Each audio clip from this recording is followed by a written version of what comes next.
Between 1766 and 1778, a quiet religious orphanage on the outskirts of Philadelphia held a reputation for rigid discipline and monastic order. But behind the stone walls of St. Castulus Refuge, 10 children vanished over a single year, without records, explanation, or public notice. Their names were not listed in any burial registry, nor mentioned in departure logs. The case was never investigated. Founded by a closed brotherhood in 1752, St. Castulus Refuge was seen as a model of early American religious charity. Overseen by clerics from a European ascetic order, the institution provided shelter, schooling, and strict moral upbringing for children of deceased or impoverished settlers. The orphanage operated with limited transparency, exempt from most civil oversight due to its ecclesiastical charter. Town elders praised its sobriety and restraint. Few questioned its isolated location, or the silence surrounding those who entered its care and were never seen again. In the mid-18th century, institutional trust was often built not on transparency, but on perceived virtue. The St. Castulus Refuge was no exception. Its sandstone facade, rising modestly 3 miles northwest of Philadelphia's Central Square, exuded permanence and austerity. The surrounding farmland, maintained by hired laborers and older orphans, added to the air of self-sufficiency. Entry to the grounds was limited. The front gate remained locked, opened only for scheduled deliveries or ecclesiastical visitors. Those seeking admission for a child were subject to detailed review. Letters of reference were required. The clergy reviewed parental histories, medical documents, and baptismal confirmations. If a child was accepted, no further contact was permitted. The stated goal was the removal of worldly distractions to allow the child to thrive in a life of ordered learning and religious routine. Public lectures praised the practice as forward-thinking. Few questioned why no graduates ever returned to the city. The founding clerics of St. Castulus were affiliated with a lesser-known European order, known for its focus on obedience and record-keeping. Prior Ambrose Kessler, the institution's superior during its formative decades, had studied bookkeeping and ecclesiastical law in Würzburg before emigrating to Pennsylvania. In community pamphlets, he described the orphanage as a quiet sanctuary for the moral repair of youth.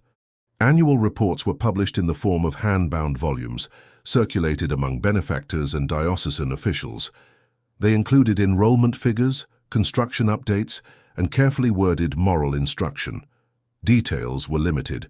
Children were never named. Birthplaces were generalized as colonial origin or native-born. The reports emphasized modesty, labor, and reverence. Discipline was mentioned only as necessary intervention. From the outside, the institution projected order. Within, it operated according to a strict timetable. Morning bell at 5, silence until liturgical recitation at 6, plain breakfast, schoolwork until mid-morning, tasks assigned by age group. Evenings were spent in catechism, memorization, or silent reading, lights extinguished by sunset. No newspapers wrote about St. Castulus, no civic official had authority to inspect its grounds. The orphanage's initial funding came from anonymous German merchants in New York, and a regional network of clergy who supported autonomous institutions outside city jurisdiction. It received no support from Philadelphia's Quaker leadership. In fact, several pamphlets from local civic offices expressed polite disapproval of remote operations that removed children from public oversight. But these concerns were never formalized into policy. The institution was not alone in its methods. Across the colonies, similar religious shelters operated with considerable latitude. What distinguished St. Castulus was its emphasis on permanence. Once admitted, a child was not reassigned. There were no adoptions, no apprenticeships arranged with local tradesmen, no seasonal placements. Clerics within the institution cited a commitment to consistency. Children, they said, should remain within the order's care until adulthood. Despite this, no records ever surfaced of children graduating into employment or receiving further education. One merchant, whose nephew had been sent to the orphanage in 1768, wrote several unanswered letters requesting updates. When no reply came, he traveled to the site and was denied entry at the gate. According to his own journal, now preserved in a private collection, he was told by a gatekeeper, that the boy had transferred to another location. When he asked for the name of the new institution, the answer was unclear. The journal records only that the man spoke slowly without offering a name and gave no signature. Another letter, dated 1771 and archived in the correspondence of a minor colonial administrator, questioned why so few public records existed regarding the orphanage. It asked whether burial permits were filed, whether children received standard inoculations, and whether any oversight body existed. There is no record of any response. By the early 1770s, the institution's population hovered around 60. The children were grouped by age but slept in shared dormitories. Meals were prepared by novices in training. One child who had left the orphanage early, due to a clerical error involving family identification, later recounted the routines in a deposition during a probate dispute. He described the grounds as quiet but enclosed, and mentioned that no child was permitted beyond the interior courtyard. He also stated that younger orphans were rarely seen once they were moved to the lower levels for quiet study. The building's architecture allowed for this. Its lower chambers, once used for root storage, had been converted into instructional spaces. Stone floors and narrow windows kept the rooms cool throughout the year. Each was lit by a single iron lantern, trimmed and monitored by novices. The institution's layout consisted of 4 primary wings. The east wing contained dormitories and the eating hall. The west held administrative offices and storage. The southern wing was used for liturgical activities and included the chapel. The northern wing, connected to a narrow corridor with no exterior windows, led to the subterranean levels. These rooms were referred to in reports as instructional spaces and contemplation halls. External visitors were not shown these areas. One of the only known architectural drawings of St. Castulus, found in the estate of a deceased cleric in Maryland, outlines an additional chamber beneath the central wing, marked only with the letter P. Its purpose was not defined. The drawing contains no measurements for that space, unlike the other labeled rooms. It is possible that it served a practical function, such as storage, but no inventory logs confirm this. Funding remained steady throughout the period. Tax records show no delinquency. A merchant ledger in Philadelphia lists quarterly deliveries of flour, barley, cloth, and ink. No major shortages were reported. Despite its remote location, the orphanage maintained stable supply lines through 2 contracted providers. There was no cause for alarm within the city. Those who spoke of St. Castulus did so in terms of admiration or mystery.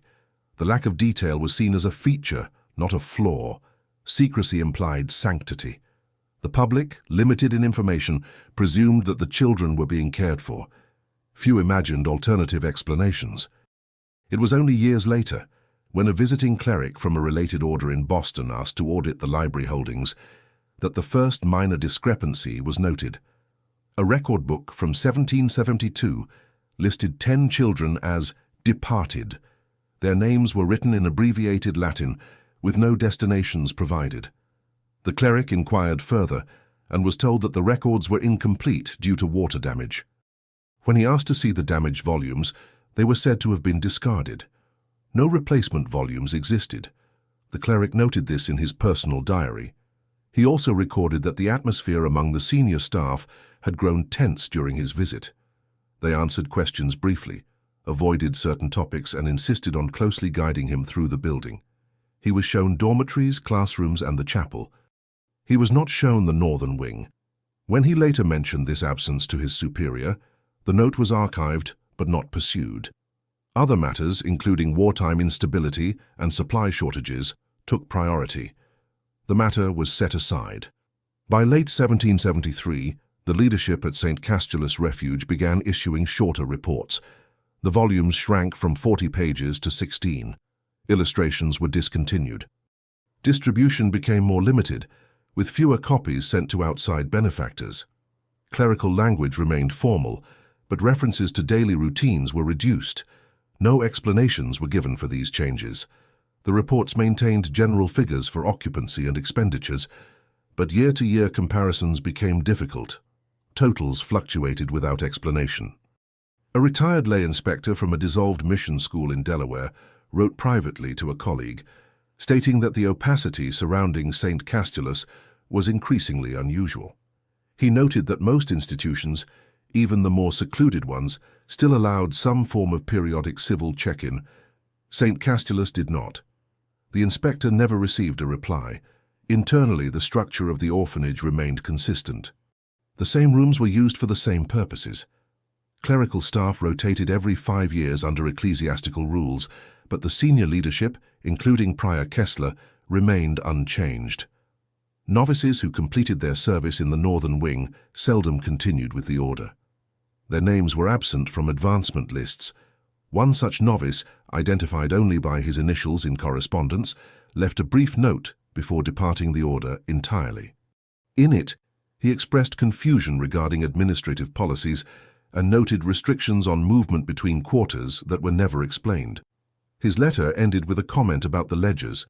He wrote that many entries were written in 2 hands, one of which he did not recognize among the regular clerics. The archives of the Philadelphia Diocesan Association include one unsigned note from 1774, marked with a plain seal, suggesting that St. Castulus's fiscal reports be audited by an independent party. The note was filed, but not acted upon. That year, a shipping manifest from a contracted supplier lists 2 additional crates delivered to the orphanage marked instructional goods. No breakdown was provided. A teacher from a neighboring parish school, who briefly visited during a supply run, later recalled that the children appeared orderly but distant. He was only allowed to enter the courtyard. A cleric brought 2 older boys forward to help unload sacks of grain. According to the teacher, the children did not speak unless addressed directly. Their responses were short and formulaic. When he asked one boy if he liked the school, the child responded, "The rules are for our good." No further interaction was permitted. The monastery kept precise timetables, including bell tolls to indicate hour changes. Visitors noted that bells rang even at times when no activities were visible. For example, a bell rang just before midnight on certain days. When asked about this, a cleric stated it marked the beginning of private contemplation periods for the older students. No explanation was given for why this required auditory signals. Several documents from the estate of a Philadelphia tradesman contain receipts showing consistent donations to St. Castulus between 1769 and 1776. The donor, known to support educational projects, kept copies of the letters he received in return. These letters, signed only with initials, followed identical formatting each year and included language praising the integrity of our formative mission. The letters referenced successful student outcomes, but never included names, stories, or vocational examples. In one instance, the donor requested to meet a student whose care he had funded. The reply stated that, "In our rule of seclusion, contact beyond the walls must remain spiritual, not social." The donor continued his support for another year, then discontinued contributions. In 1775, a small fire broke out in one of the supply sheds adjacent to the East Wing. The Philadelphia Gazette included a 1-sentence mention stating that a delivery wagon had caught fire near the orphanage's grain storage area. No damage to the main structure was reported. Local residents who observed the smoke said that no children were seen during the commotion. Only clergy and novices emerged to manage the situation. The matter was resolved quickly. Later that year, a cartographer mapping township boundaries requested access to the grounds to confirm measurement points. He was told that the property line was not open to external surveying and that any necessary coordinates could be provided through correspondence. When he insisted on taking compass readings near the northern garden wall, a cleric escorted him closely and declined to allow measurements closer to the building. The cartographer noted that the northern wing appeared unusually fortified, with smaller windows and fewer exits. He drew a partial sketch, but was asked not to replicate it in the final township maps. This was not an isolated occurrence. By 1776, 3 different tradespeople recorded in journals or correspondence that the northern side of the building seemed closed off or separate. One mason assisting with stone repairs wrote that a narrow ventilation shaft along the rear wall emitted constant warm air despite the cold season. He assumed it led to a kitchen or stoveroom, but when he asked a novice about it, he was told, "You do not need to attend to that side." Meanwhile, civil registers in Philadelphia show no evidence of apprenticeships or family transfers from St. Castulus during that period. In contrast, other orphanages in the region produced candidates for tailoring, blacksmithing, and clerical assistant roles. These transitions were usually documented with a sponsor's name and the apprentice's former institution. For St. Castulus, no such records exist. The city archives do contain one incomplete record involving a guardian who filed a custody inquiry in 1777. She had placed her nephew into care years earlier and had not received updates. Her petition requested confirmation of the boy's status.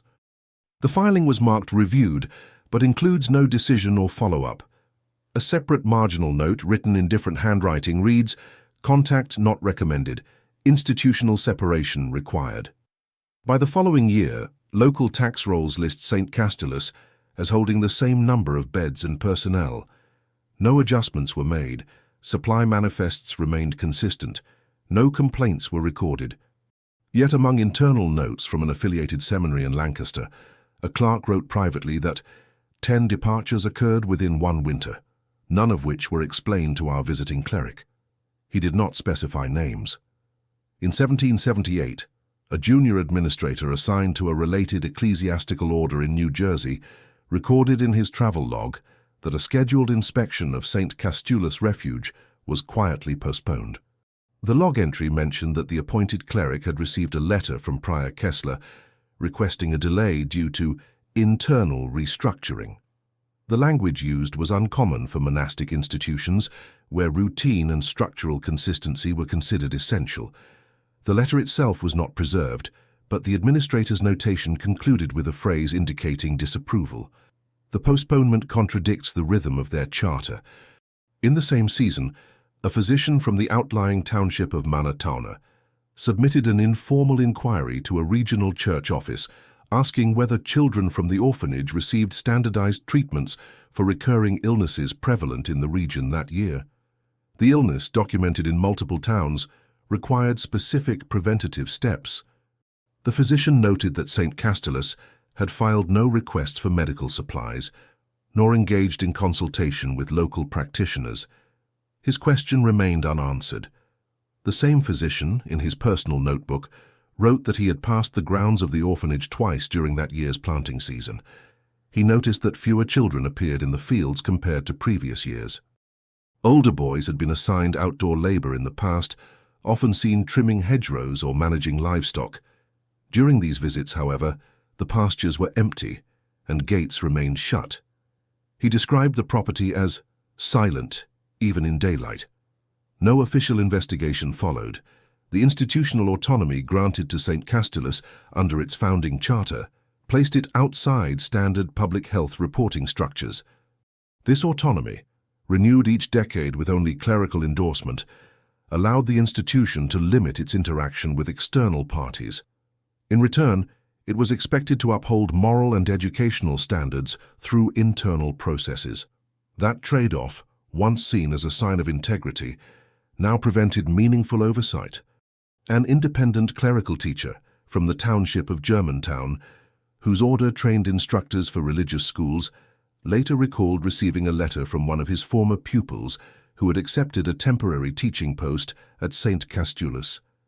The teacher, in a rare moment of candor, described the letter as distant and peculiar. It mentioned difficulties in managing student groups, specifically the youngest cohort, whose names were not included. The letter emphasized routine revisions in seating, reassignment of stations, and significant absences. When the teacher replied, the letter was returned unopened several months later, with a red wax seal and no explanatory note.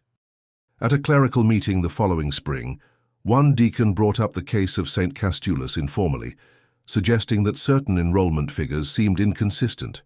He did not pursue the matter beyond a brief comment, and no motion was recorded. Among the minutes, however, a marginal note in unfamiliar handwriting reads, "No departure logs filed from SC since autumn." Additional indirect references appeared across unrelated documents. A shipment manifest from a Quaker-run distribution house in Philadelphia shows a sudden cancellation of grain delivery in April of that year. The note attached states, "Provider instructed to suspend delivery due to low consumption." The same provider had served St. Castulus for over a decade without interruption. No public explanation was given for the decreased demand. An anonymous tract published in a regional printing pamphlet circulated that same spring. It described, without naming specific institutions, a place of rigid rules and no sound, where children become difficult to count. The pamphlet used poetic language, consistent with the caution typical of the era, and avoided clear references. However, some recognized its phrases as resembling descriptions of St. Castulus's grounds. The tract received limited circulation and was quickly forgotten amid political tensions of the time. Despite the subtle signs, no official complaint was filed. Local governance lacked authority to intervene, and religious oversight remained fragmented due to the diversity of orders operating independently. The absence of secular enforcement mechanisms created a vacuum. Even clergy who suspected irregularities had no clear protocol for escalation. Reports were often redirected, and inquiries required consent from the institution itself. A solitary exception occurred in June of that year, when a traveling novice scribe, recently dismissed from service at St. Castulus, sought temporary work at a monastery in the Lehigh Valley. His admission records stored in that institution's archive include a brief interview summary. In it, the scribe expressed reluctance to speak of his previous appointment. He cited unrecorded movements and ambiguous names as reasons for concern. The interviewer noted that the scribe seemed capable and literate, but carried no recommendation from his former supervisors. When pressed for specifics, the scribe stated only that the ledger markings did not match the roster, and that his own entries had been altered after submission. The comment was not explored further, and no formal report was filed. By midsummer, agricultural registers for the surrounding county indicated that the orphanage's land holdings had been underutilized. A comparison of annual yield figures showed a marked decrease. This was attributed in a footnote to changes in workforce composition. The orphanage filed no rebuttal or clarification. Meanwhile, the public remained unaware. Most families who had placed children in the institution had no further contact. The cultural expectation at the time favored distance, especially among religious orders known for strict separation. This assumption shielded the orphanage from scrutiny. One of the few civilian observations came from a tradeswoman who delivered wool to several properties on the outskirts of the city. She noted that St. Castulus had ceased requesting seasonal orders for linens and blankets in 1778. Her logbook shows that previous deliveries had occurred twice annually. When she attempted to confirm whether the pattern would resume, she was told through the gate that the orphanage was stocked sufficiently for the year. No signature was provided on the invoice. She later wrote in a personal letter that she heard no sounds from within the grounds during her visit. No singing, no play, not even the clatter of shoes, she described. The lack of activity struck her as unnatural for a property known to house dozens of children. The letter was addressed to her sister and included as part of a family history decades later. Near the end of 1778, an inventory list from a supplier of ink and paper includes an odd note. The document, now held in a historical ledger archive, includes a line indicating duplicate supply ordered without explanation. The customer, listed as St. Castulus, had ordered a second set of materials only 1 month after the first. The supplier annotated the entry with the words, "Possible clerical error, no adjustment requested." This entry appears to be the last recorded transaction with the institution for that year. In the closing months of 1778, several clerics stationed at surrounding institutions began to receive letters requesting clerical transfers or long-term retreats. 3 such letters, preserved in diocesan archives, reference mental fatigue and vague discomfort, citing irregularity in structure and excessive silence within the monastic setting. Though none explicitly mentioned St. Castulus, all 3 correspondents had previously served there. One letter, written by a novice instructor who had completed a 2-year rotation, contains a passage that caught the attention of his supervising abbey.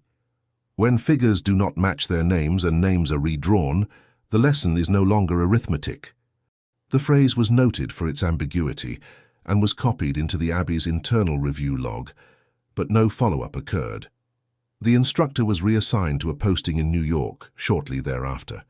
In the winter season of that year, supply carts from an affiliated convent noted that their deliveries were being redirected to an auxiliary entrance previously unused. This rear service gate, located on the far northern edge of the property, had traditionally been kept locked. The driver, employed for over a decade, wrote in his personal ledger that the main gate was no longer in service for our goods, and that a new drop-off point had been assigned without justification. The redirection led to increased travel time due to the state of the northern path, which was narrow and unpaved.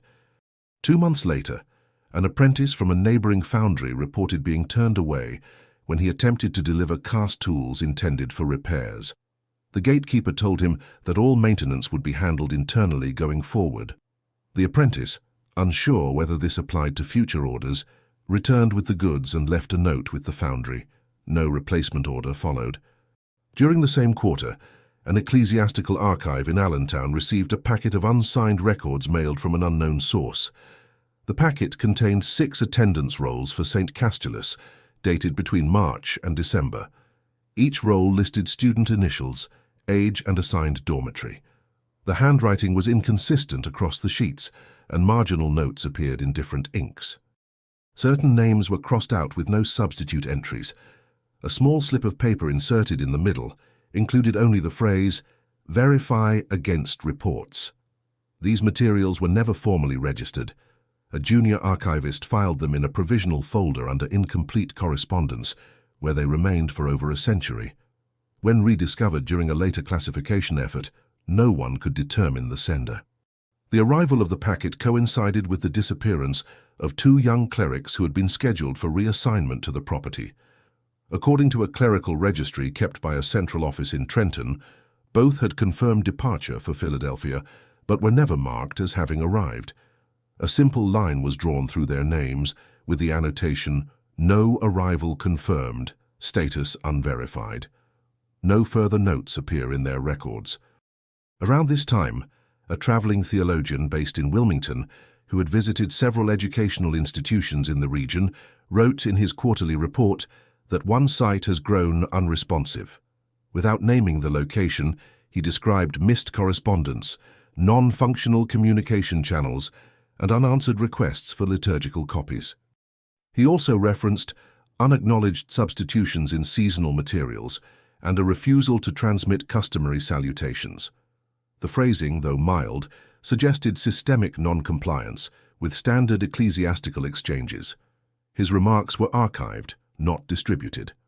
A land survey completed in early 1779, focusing on property tax assessments for the surrounding district, includes a note by the assessor referencing a decrease in visible population activity at the site corresponding to St. Castulus. While the acreage remained unchanged and tax filings were current, the assessor marked a field labeled livelihood usage with the word inert. This designation had no legal impact, but was rarely applied. In his field notes, he added, "Signs of activity limited to main hall, no children observed, grounds quiet." 2 miles south, in a rural chapel occasionally used by itinerant preachers, a visiting priest reported an unusual request from a man claiming to be a former staff member at St. Castulus. The man asked to view ecclesiastical ordination records, explaining that he had been removed from his duties before completing his term. The request was declined due to lack of documentation. The priest later noted that the man left quickly and did not return. His description was recorded without a name. Despite these scattered observations, there was no unifying inquiry or coordinated attention. The decentralized nature of religious oversight, combined with broader instability in the region, allowed these signs to accumulate without interpretation. Clerical institutions operated largely autonomously, especially those with rural charters. In mid-1779, an archivist responsible for managing donor correspondence for a seminary in Philadelphia noted that a regular contributor to St. Castulus had withdrawn his pledge, citing insufficient reporting. A copy of the donor's letter includes a statement questioning why no pupils had been referenced in 4 years. "Are they unteachable?" the letter asks, Or has their number declined? There is no record of any response being issued. At the close of that year, another discrepancy appeared in a registry maintained by the Office of Colonial Religious Education. The registry, which aggregated data from various parochial institutions, listed St. Castulus as housing 62 children in 1774. By 1778, that number had dropped to 52. No departures had been recorded. The change was flagged by a clerk using a small red tick mark, but no explanatory comment was added. One final item from the period stands out. A theological librarian based in Bethlehem, charged with compiling copies of institutional prayers and instructional texts, received a submission from St. Castulus with 12 pages missing.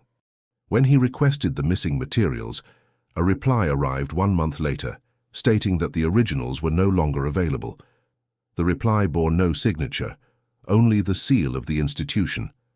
The librarian noted the phrase used in the response, "Sections withdrawn due to formatting correction." He found this explanation unusual, given the absence of reissued materials. This pattern of silence, substitution, and procedural ambiguity became standard. No formal closure of the institution occurred. It continued to appear on ecclesiastical maps for another 2 decades, eventually phased out through clerical consolidation. The buildings were left unused and later removed from civil registries without event. In 1804, nearly 3 decades after the last documented correspondence from St. Castulus, a surveyor working under commission from a land arbitration office was assigned to determine the usage status of various ecclesiastical holdings outside Philadelphia. The surveyor, Ephraim Dollard, had no prior connection to the order that once governed the site and approached his task as a routine land valuation. His initial report described the property as enclosed, overgrown, unclaimed. No lights or guards were visible. The main gate remained locked, rusted at the hinges. Dollard gained access with the help of a locksmith from Manayunk, whose notes confirmed that the padlock was original and unbroken. The lock was removed without force. Upon entry, the interior grounds appeared largely undisturbed. The outer structures, though weathered, showed minimal degradation. A stone cistern near the western wing remained intact. Vegetation had overtaken walkways, but no signs of vandalism or scavenging were present. Inside the main hall, Dollard found wooden benches, wall-mounted schedules, and handwritten notices affixed with pins. Most paper had yellowed or crumbled, but several legible documents remained. One chart listed dormitory assignments, divided by age and labeled with seasonal rotations. No departure columns were included. Another document marked Spring Observances described timetables for mealtimes and prayer intervals. The ink, while faded, suggested the same formatting style described in earlier records. Dollard's sketches, preserved in his field notebook, include measurements of room dimensions and door placements. He noted that the southern wing's chapel remained sealed but intact. Pews had been removed or relocated. A side corridor led to a locked interior door marked with a carved letter K. The lock had been bolted from within. Unable to proceed, he turned attention to the north wing. There he encountered a corridor leading downward, partly obstructed by fallen plaster. After clearing a path, Dollard reached a lower chamber described in his report as subterranean study hall. The walls were lined with wooden shelving units containing blank volumes, most unmarked. A ledger bound in cloth was recovered from a drawer. Its pages contained columns without headings, many filled with tick marks or single letters. The format was consistent but unexplained. Dollard wrote, "Symbols repeated, no legend provided, not numerals. Arrangement unclear." He speculated they might represent attendance or task assignments, but found no names or dates. 2 adjoining rooms contained rows of wooden desks, each carved with initials. The initials varied in depth and clarity. No duplication appeared, but Dollard was unable to confirm whether they matched any existing rosters. The third room, positioned deeper underground, included 2 wooden cabinets sealed with nails. He did not open them, noting in his field notes, "Objects secured, no key found." The entire northern wing was built with unusually thick walls. Air movement was minimal. A vertical ventilation shaft near the rear wall extended to ground level. Measuring approximately 18 inches in width, the shaft was constructed from the same stone as the surrounding structure. Dollard described its construction as deliberate, not incidental, and suggested it had been designed as part of the original layout rather than added later. Though no active signs of habitation remained, evidence of long-term use was clear. Scratches on door frames, scuff marks along floorboards, and shallow foot impressions in dusty surfaces indicated regular movement. A narrow alcove beside the lower stairwell contained a ledger stand with iron supports. The platform was empty. Upon returning to Philadelphia, Dollard submitted a complete report to the arbitration office. The office filed the documents under disused ecclesiastical property and assigned no further investigation. However, a copy of his report was later reviewed by a legal scholar researching religious holdings in the pre-federal period.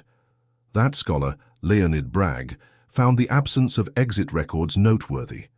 In a margin, he wrote, "How did so many leave without documentation?" The question remained rhetorical.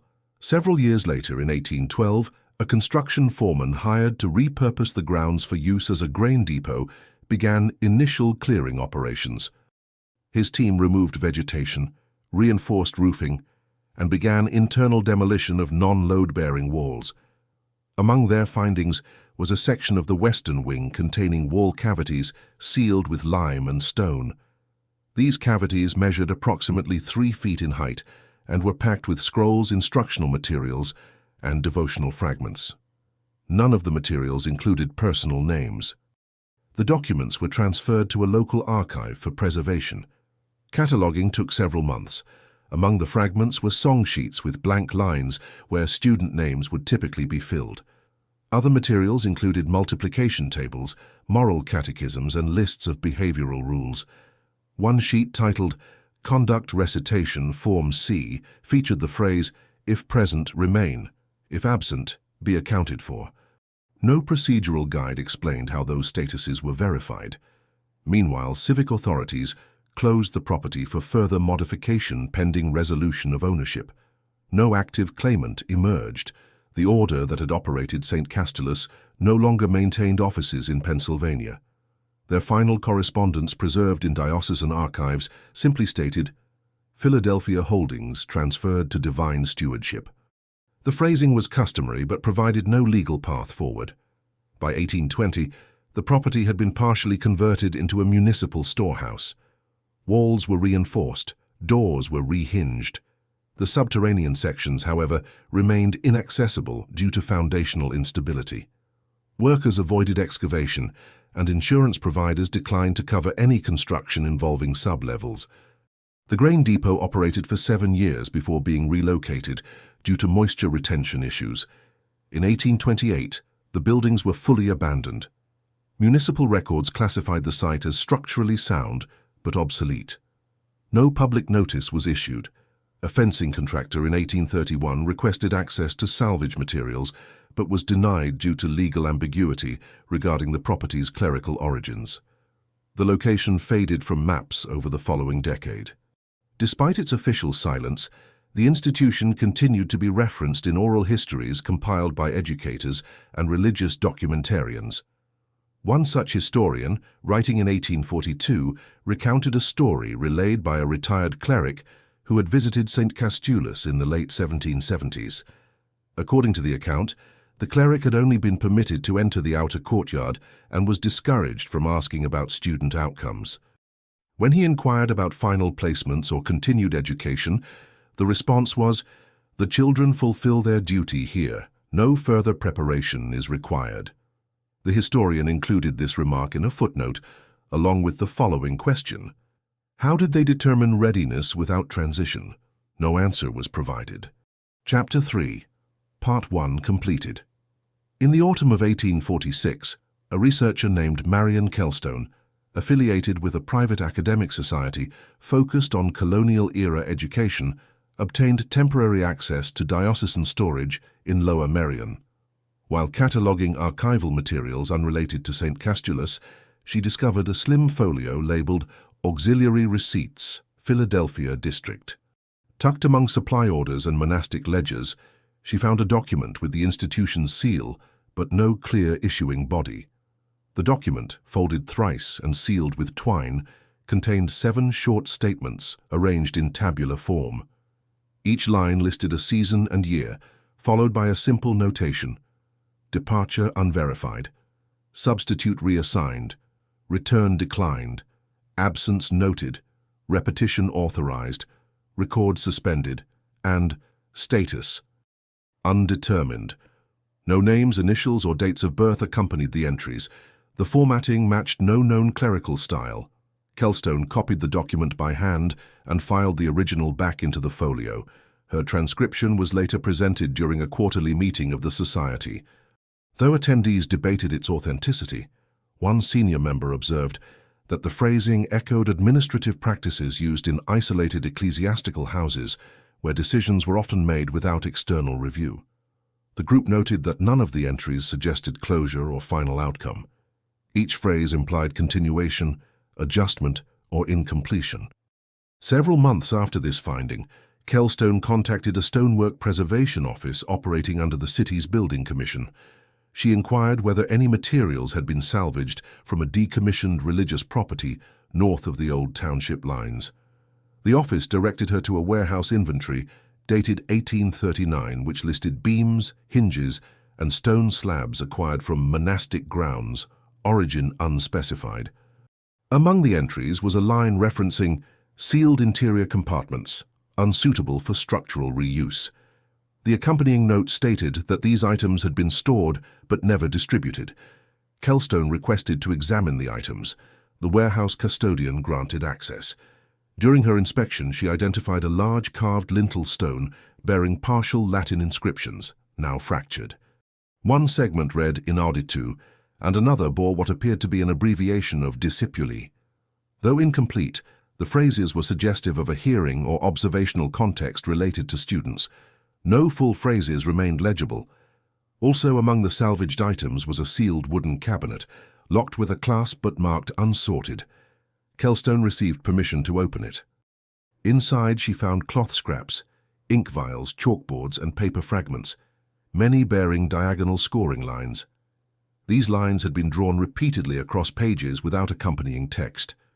One set of pages bore horizontal ticks organized in clusters of 5. The consistency suggested deliberate tracking or repetition, but the meaning was not apparent. Later that year, a retired archivist from the ecclesiastical office in Allentown forwarded Kelstone a page from a long-discontinued inventory log. The page, dated 1779, had been inserted between 2 routine budget summaries and listed only one line of content: reallocation requested, 10 pupils not transferred. No follow-up page appeared in the log. The archivist noted in his letter that the phrasing was odd. In standard practice, pupils were assigned or released, not reallocated. He added that no document explained where these 10 individuals had originated or why their transfer failed. The line was not annotated, crossed out, or revised. Kelstone, now tracking a pattern, requested access to Philadelphia's early public ledger maps to cross-reference land records.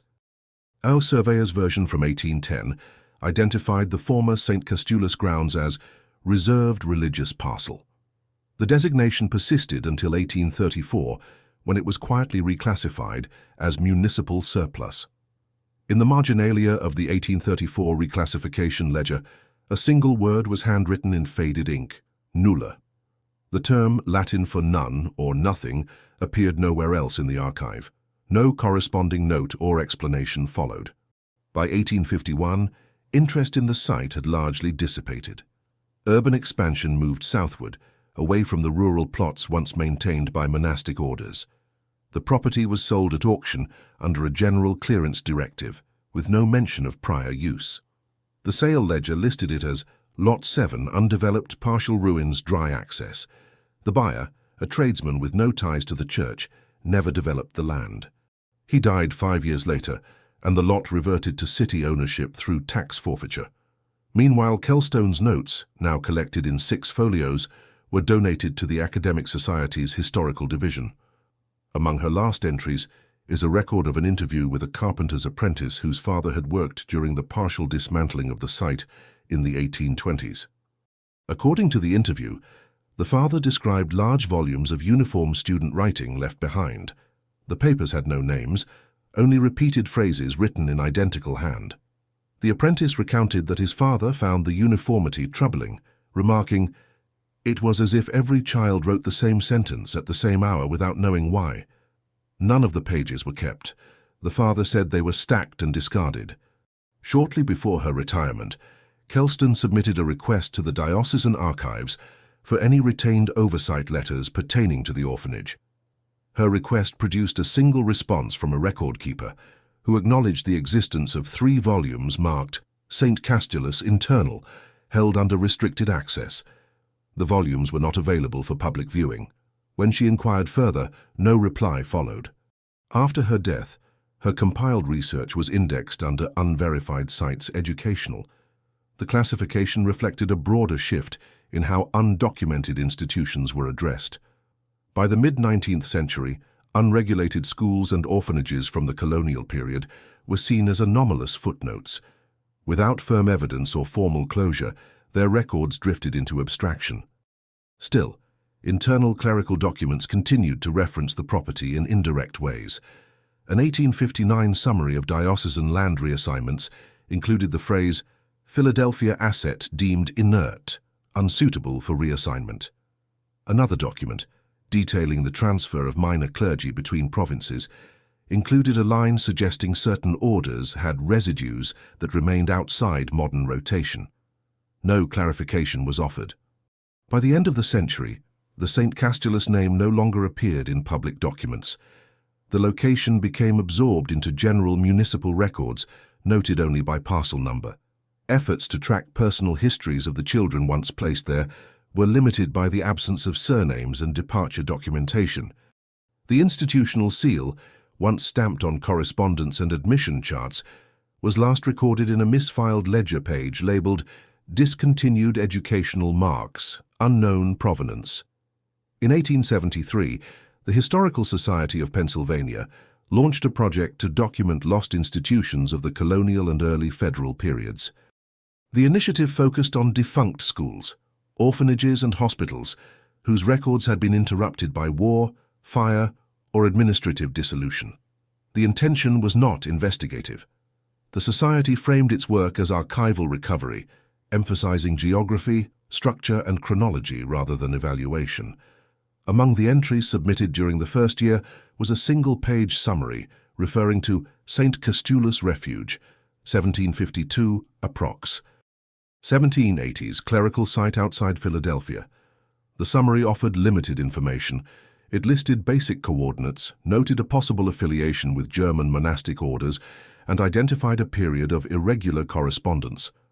The compiler, a junior researcher named Elwin Rees, had included it as part of a broader packet on religious sites operating without municipal oversight. He cited a collection of transcribed supply logs and a now-lost architectural rendering. Rees's interest extended beyond the boundaries of the project. Over the next 4 years, he assembled what he called an administrative residue file dedicated solely to St. Castulus. This collection, now stored in a private institutional archive, contained fragments of correspondence, donor records, and marginalia from unrelated documents. The file also included a personal letter Rees wrote to his colleague, dated July 1875, in which he commented, "The place appears to have functioned without closure. Files stop, but there is no declaration." One document within Rees's file described a land reassessment attempt by the Philadelphia Office of Surveying, initiated in 1862 but never completed. The attempt involved mapping inconsistencies between a known religious property boundary and nearby parcels now zoned for industrial use. Notes from the preliminary survey suggest that an unusual foundation alignment had complicated property lines. The field sketch included with the report shows a rectangular building footprint with an interior structure built at a non-parallel axis. The accompanying commentary stated, "Irregular orientation. Interior wall placement, not in accordance with exterior geometry." No follow-up survey was conducted. By the 1880s, the area once occupied by the St. Castulus Refuge had become a mix of industrial yards and undeveloped land. None of the original structures remained. Sanitation records from 1887, related to canal expansion, briefly mention stone debris unearthed during grading. The report refers to blockwork typical of religious installations, but notes no markings. The rubble was repurposed for drainage underlayment.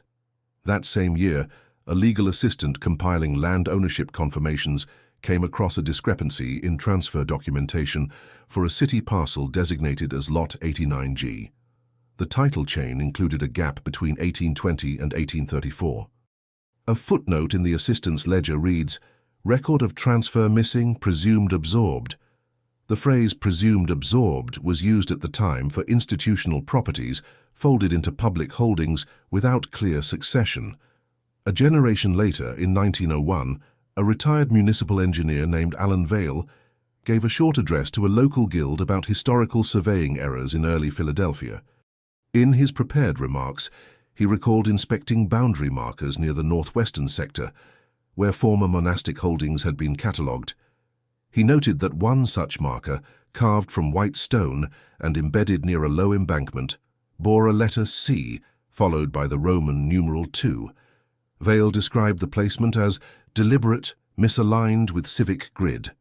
He proposed that the marker had belonged to a private jurisdiction, likely an institution that had chosen its own spatial logic. His notes do not mention St. Castulus by name, but correspondence with another archivist that same year includes a marginal notation linking the marker's location to former monastic land.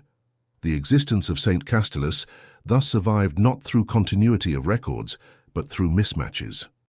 Line items that did not resolve, lists that ended without trailing marks, returns that were never reconciled. In 1906, a group of researchers at a university in New England initiated a comparative project analyzing student output from early American orphanages. Their objective was to track the evolution of instructional styles through preserved writing samples.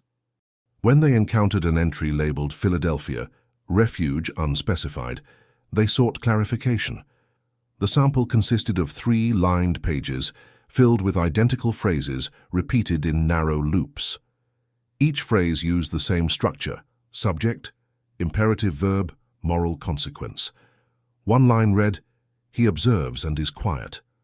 Another said, "I remember the hours in silence." The sheets had no signature. The researchers assumed they were exercises in penmanship or repetition.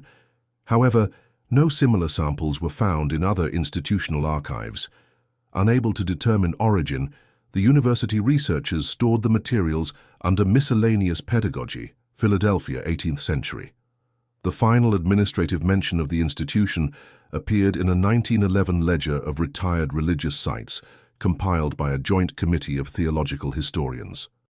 The ledger offered 3 lines: name St. Castulus Refuge, location Northwest Philadelphia, 3 May from city center, status functioned without traceable dissolution. The committee made no recommendations. The entry was listed alphabetically between St. Brigid's Asylum and St. Delphina's Mission. A red asterisk next to the name denoted incomplete documentation. After that, no new information appeared in public registries or formal records. The property was eventually overlaid with municipal infrastructure and catalogued only by lot number. Public memory faded. Religious commentary made no reference, yet certain markers continued to surface. In 1924, a teaching manual compiled by a retired instructor from the Philadelphia Archdiocese included a sample seating chart titled Castulus Model. The diagram showed a triangular room arrangement with no specified entrance. The origin of the name was not explained, and no further context was provided. In 1931, during renovations of a school library, workers found a small carved panel embedded in the flooring. The panel featured a phrase in Latin worn by age but still legible: "In quiet perseverant." The translation, "They remain in quiet," was noted by a local historian who associated the carving with monastic craftsmanship. The panel was removed, framed, and stored in the school's archives. Its origin remains unattributed. In 1943, during a nationwide initiative to digitize foundational property records for military infrastructure planning, a small group of archivists working out of the Philadelphia Municipal Vault encountered a ledger containing cross-referenced codes between pre-revolutionary religious holdings and contemporary zoning. One of the entries, marked only as Refuge 41C, carried a parenthetical note, "Location inactive, use unknown, boundary absorbed." The coding system did not explain what 41C signified beyond its placement within a clerical designation series now obsolete. One of the junior archivists, reviewing the entry out of procedural interest, traced the address reference to a now-defunct parcel bordered by industrial warehouses. An overlay map showed that the property's physical boundary aligned almost exactly with the plot, once identified in earlier land rolls as belonging to St. Castulus. The code was archived, left without update. In 1958, a private collector of religious ephemera donated a series of bound instructional materials to a small historical museum in central Pennsylvania. Among the items was a copybook from the 1770s bearing no institutional name. The content, as catalogued by the museum staff, included only repetitive script. Each page bore rows of written responses to unseen prompts. The format did not match standard lesson structures of the time. An academic consultant later observed that the book featured no corrections, no marginal annotations, and no nameplate. All pages bore consistent handwriting. The content did not change across the 74 entries. Each line began with a personal pronoun, followed by a passive phrase referencing time, quiet, or obedience. The museum labeled the piece Unattributed Devotional Handwriting Sample, Anonymous Source. No further inquiry was made. By 1966, interest in early American institutions had grown among independent researchers outside traditional academic channels. One such researcher, a retired postal administrator with an interest in pre-federal record anomalies, began compiling a personal catalogue of institutions with unresolved closure records. St. Castulus appeared near the top of his list. In notes shared privately with a local genealogical society, he remarked that the lack of death, transfer, or apprenticeship records from the institution creates a blind ledger. His term became shorthand among niche researchers for any institutional entry that ends without follow-up. In a 1971 lecture to a regional heritage forum, he presented a slide labeled 10 Absent Names, referencing a 1772 attendance chart from the diocesan archives. The slide displayed a list of abbreviated initials with no corresponding outcomes. A subtitle beneath the image read, Unregistered Final Status. Attendees noted the slide, but expressed skepticism about drawing conclusions from missing administrative links alone. The lecture was filed with the Society's records, but not circulated. By the late 1980s, urban redevelopment in northwest Philadelphia unearthed several foundational elements while expanding an underground transit conduit. Among them were masonry fragments matching 18th century construction, including sections of walls built with interior venting structures. Engineers noted the thickness of the walls and their inward-facing curvature. The fragments were catalogued, stored, and later integrated into a municipal display on colonial architecture, but no institutional identification was made at the time. The site engineer on the project submitted a supplemental report, now housed in a private civil archive, in which he described finding a short channel carved into the stone flooring of one section. The channel connected no known drainage or storage system. He speculated it might have functioned as part of an internal partition or boundary, though no accompanying structures remained. A note in the report stated, "No visible explanation for internal stone channel, function unconfirmed." In 1994, a professor of archival studies published an annotated directory of undocumented colonial institutions. In the index, an entry under Philadelphia Region Inactive Facilities includes a 3-line reference to St. Castulus, Refuge, data interrupted, classified origin, closure method undefined.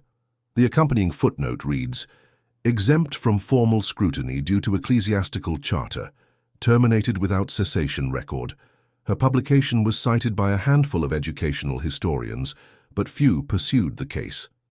The directory remained in limited circulation. In 2002, a non-profit group dedicated to preserving sites of forgotten institutional history, released a digitized map overlaying colonial ecclesiastical properties with modern zoning blocks. The location associated with St. Castulus appeared within a segment now occupied by a concrete distribution center and adjacent administrative parking lot. The group marked the area with a light gray icon labeled Non-Return Facility. Their legend described this category as property from which occupants were not reassigned or relisted. The designation raised mild public interest, but did not prompt archival re-examination. In 2017, a high school history instructor, guiding a class research project on Philadelphia's early religious institutions, stumbled upon a reference to St. Castulus in a university microfilm archive. He traced the name through cross-catalog systems and recovered several items listed as peripheral to diocesan operations.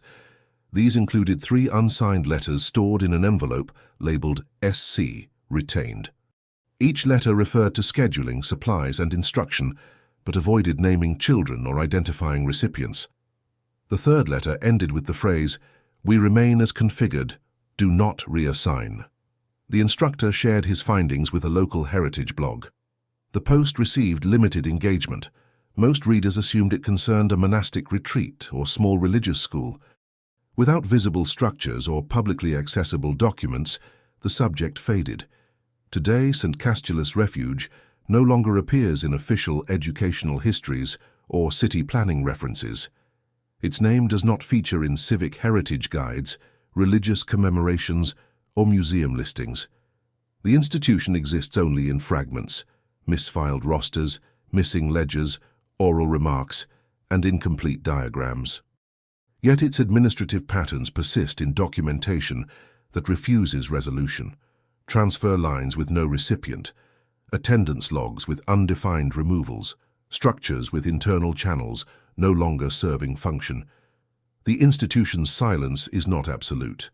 It remains in annotation, in ledger footnotes, in the classification marks assigned by those uncertain how to close an entry that never officially ended. Across decades, the common feature remains unconfirmed departures. If this story impacted you, if you stayed until the end, it's because you feel these hidden truths also need to be exposed. So leave in the comments the city you're watching from. This way, we can see how far these stories are reaching. And subscribe to the channel. There are many other cases the world tried to forget, but we insist on remembering. This story is fictional. All names have been edited to protect the source. This video is for entertainment purposes only. But here's a disclaimer. It's based on historical facts.